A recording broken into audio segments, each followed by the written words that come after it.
ഞാൻ കണ്ണംകുളത്ത് കണ്ണുമാഷിയുടെ മൂത്ത പുത്രി ശബ്ദ. ഇതെന്താണ് ഇങ്ങനെ നിൽക്കുന്നത്? ഇതാണ് എന്റെ ഐഡന്റിറ്റി. ഇങ്ങനെ നിന്നില്ലെങ്കിലേ ഞാൻ ശബ്ദത്തിലാണെന്ന് എനിക്ക് തന്നെ മറന്നുപോകും. ഈ കാട്ടിൽ ആരുമില്ലേ? ഞാൻ അവിടെ നിൽക്കുന്ന കണ്ണൂടെ. ഭവതി അല്ലാതെ ഈ കാട്ടിൽ വേറെ ആരുമില്ലേ? ശേടാ, എന്റെ മുമ്പിലല്ലേ താങ്കൾ നിൽക്കുന്നത്?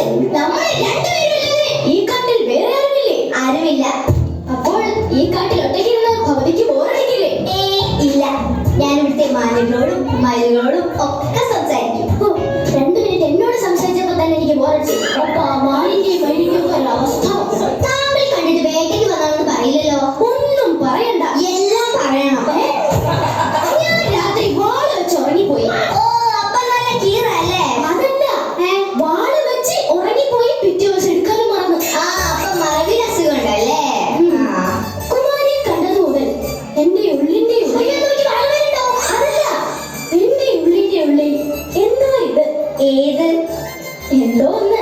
എന്ത്? എന്തോ ഇത്. എനിക്ക് മനസ്സിലായി. അതിനാ പ്രേമോന്ന് പറയുന്നത്.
അയ്യോ, ഞാൻ സംസാരിച്ച് സമയം പോയത് അറിഞ്ഞില്ല.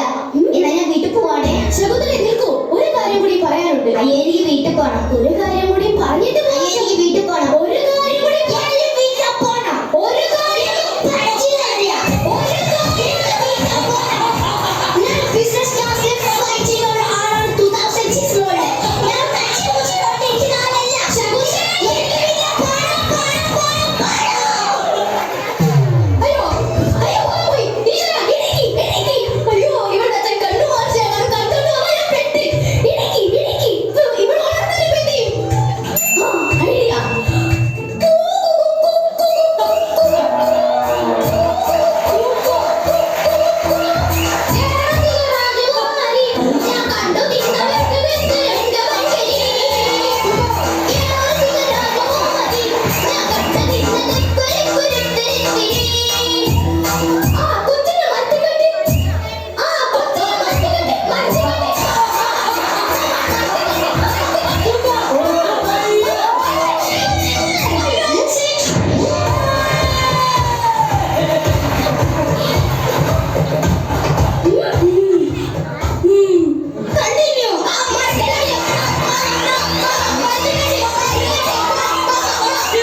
ആ